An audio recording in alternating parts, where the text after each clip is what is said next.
Welcome to The Last Word, brought to you by Montgomery Bank. And once again, I'm David Jenkins, joined by Chris, the Wolf of New Madrid Street Post. And Chris, well, you know, we're buildings on New Madrid Street. Look at you. You're getting smarter every day. Well, you know, it's not hard to do whenever you're this young. But anyway, you know, we've got a lot of spring sports kind of kicking off and, you know, kind of battling the weather. And I know you love the spring sports. You love them. They never change schedules, and it's your favorite time of year. So it's the most consistent time of my life, really, spring. Nothing changes. It's everything. Bull! Just why even have a schedule? For you guys, I mean, the spring, it's great. You know, sports, you're outside, it's great. You get, you know, out of the winter time, you know, you're cooped in all winter. You finally get to the release and be with the butterflies and all the pretty flowers. And then the game isn't even going on. You show up and it's not even there. I'm like, who's performing a magic trick? Somebody vanished. Everybody's gone. I thought there was supposed to be a game here today. They're finished with the ranch. You need a few more minutes. You need a moment. I get it. I love it. And I know you move things for weather and stuff like that, and you move things on the precaution of weather. Well, nobody wants to be playing baseball when a tornado comes ripping through. I mean, you know. Let somebody know. Make a great curveball, though. I'll tell you that. Let somebody know. That's all I'm saying. So let's talk about some baseball. Yeah, let's talk about some baseball. Baseball. Let's talk about it. Who is the team this year in Southeast Missouri, in your opinion? We have, you know, Sykes and Notre Dame. They're usually kind of up at the top. You know, Jackson was good last year. But who is the team this year? You know, a lot like basketball season, there's a lot of parity this year. I believe, coming into this year, there's not a clear-cut top number one team. Cape Central did just beat Jackson a couple days ago, as far as that goes. But, you know, Sykes, to me, they're always going to be just they're scratching to be at the top. They really just haven't really been that top team in a while. But other than that, they've kind of surprised me so far this year as far as that goes. Now I've seen them play a couple times, and pitching I thought was going to be a little bit of a drop off because they lost so much of it. You know, they lost some depth in that pitching rotation. But you know, they have guys. Doug Steele is an obvious number one. They got Jacob Clark coming in and pitching no hitters, and you know, Gavin O'Brien. He's one of the top baseball players around here in my opinion. He's one of the top, no matter who you're talking about. But as far as like that top team, there's not really one. There really isn't. There's just a bunch of parity this year, and it's kind of like the SEMO Conference was in basketball this year, and there's just not just one. Now, there might be towards the end of the year, but right now I don't see a clear-cut favorite.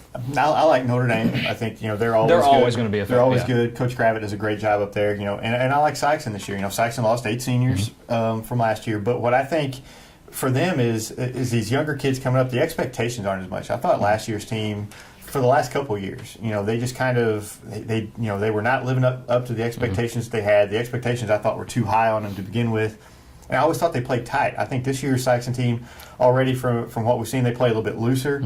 They seem to have a little bit more fun with it, and you know, I think they could do some good things. I think you know, they have a lot of good players, a lot of younger players, but they're just playing a little bit looser. I think, and I think that's going to help them in the long run. And bringing in a new group sometimes can deal with that, because you have guys that's kind of used to the system, used to whatever, and bringing in that didn't really know. Honestly, doesn't really know any better, really. Right. I mean, that's not really a bad thing, but just kind of having their own mindset about going into the season and going in and playing the game, and that's a good thing. You know, youth, you know, can bring some excitement, and I think Coach Alan Sheeter would like a little bit more excitement. You know, that they've had a grind here. I think they've played 7 games in a very short time, and weather hasn't been great. You know, it's been cold, it's been windy, you know, rainy at most times, drizzle rain, and nobody wants to play baseball in drizzle rain. Nobody wants to play baseball when it's like 35 degrees outside. Yeah. It's ridiculous, you know. But you know, it's finally starting to get some sunlight out. Although we're expecting some bad weather, you know, the next few days.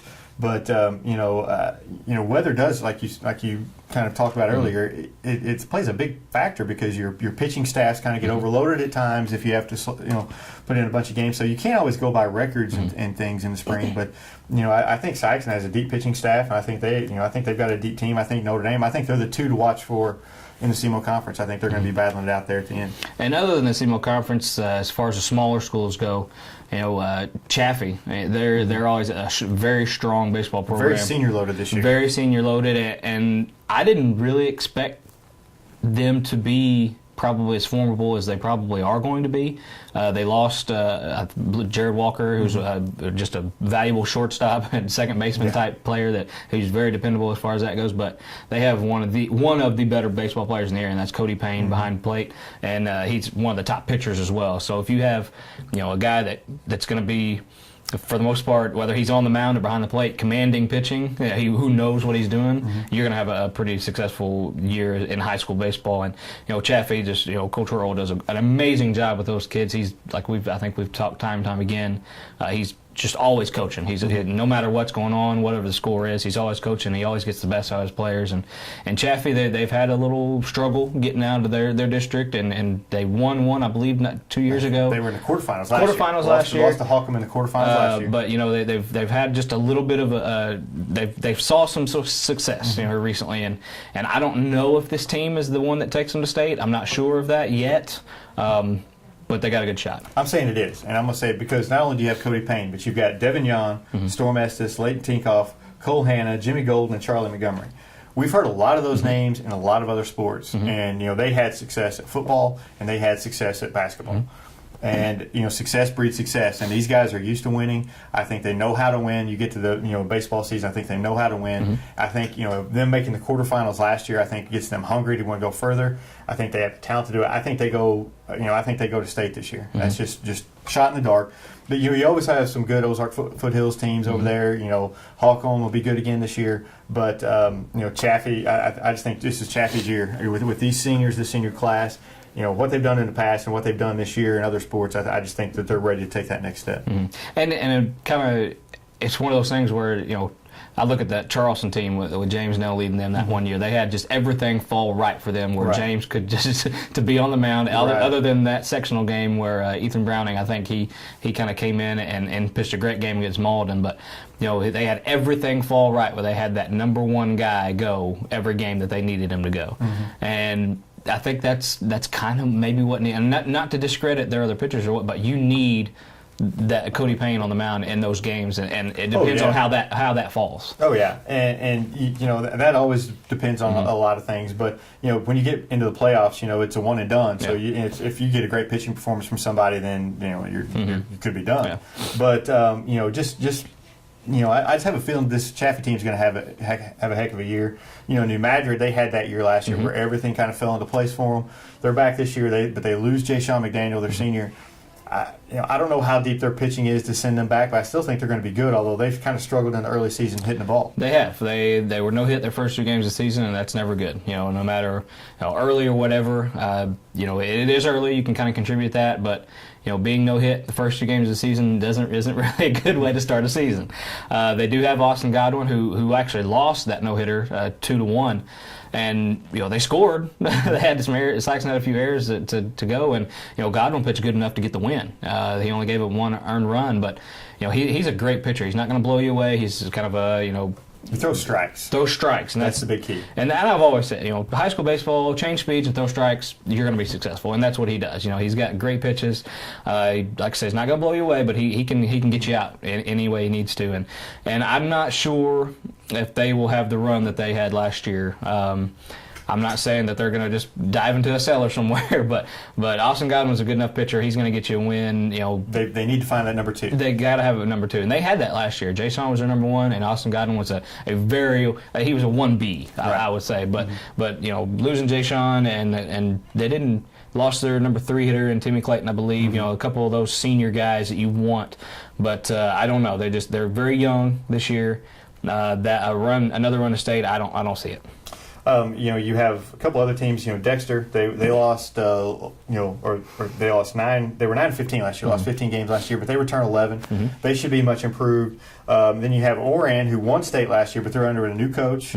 I know they lost their first game of the year against Bloomfield. I know they won another one since. But Cody Campbell's their new coach. It's kind of his first rodeo, so to speak. Coaching them. So a couple of teams there that Oran has a lot back, but they're missing some key parts from that team last year. They have a lot back, but they're missing 2 of their main cogs, and that was Cody Moore and Alex Haring.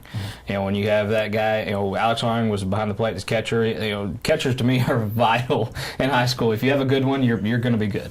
But with Oran again, I think they're just kind of in a turn. They got some young guys coming, but they have a mix of old and young. But Seth Russell, who's our baseball player of the year, he's a great baseball player. And Hunter Schlosser kind of comes to mind, and guys like that. But they're back. They know, and I was very interested to see how this first year for Cody Campbell was. He's been successful on all levels. He went to state with Oran. He's been with he played baseball for SEMO. And coming back to his alma mater and coaching. He's going to have the passion. He's going to know how to win there. He knows the system. He knows all the parents and everything. He knows what goes on into it. Just how successful his first year is going to be with this team, and this I think this is a good. I think he's going to be a great coach, down the road. But this year might be some growing pains as far as that goes. I mean, he's going to have to learn. All new coaches have to learn at times, and but it's good to have a team like this to learn with, as opposed to a team that's just all young and that's just kind of everybody's learning together. So I think he's in a good situation. I think they'll be fine. Will they go back and win state? I don't know, but I think that they're going to be they'll be very competitive all year long, and they'll make some noise in district time. I think Dexter is another team that's going to make a little bit of noise this year. With those 11 returners, you can't replace experience, and those kids have experience, and they weren't bad last year. They were in a lot of those games that they lost. They just didn't have it at the end. So I think they're going to be a lot better this year as well, especially when Cody Neldon gets back, gets cleared to play from his doctor off his knee injury. He's a huge part of that team, and a really good outfielder for them. He is, and last year you could kind of tell Dexter had the pieces. They just weren't game ready. Not that might be the game experience ready. Right. But that SEMO conference tournament is going to be. It always is tough. But that's going to be a telltale sign of who's going to be the front runner as far as the Class 4 District 1 goes, and that's you got Notre Dame, Sykes, Dexter, New Madrid, Kennett. No, New Madrid's Class 3. I'm sorry, what did I say? We talking about SEMO tournament? I was talking about it's going to be the telltale sign. The SEMO conference is going to be the telltale sign for the district. But anyway, the SEMO conference, you have Kennett, and Kennett's always going to be Cavante Mitchell. Cavante Mitchell is probably the best player in Southeast Missouri. Best player in Southeast Missouri. He's already verbally committed to SEMO to play baseball for them. That's a tough. That's one of the toughest conferences. And at the SEMO conference, you wouldn't expect anything less. Yeah, and it's tough every year. I think New Madrid was like a 7 seed maybe last year, and ended up going to state. Yeah. So that's a really tough conference. We'll kind of talk. We talked this baseball. Now we're going to go into the Major League Baseball.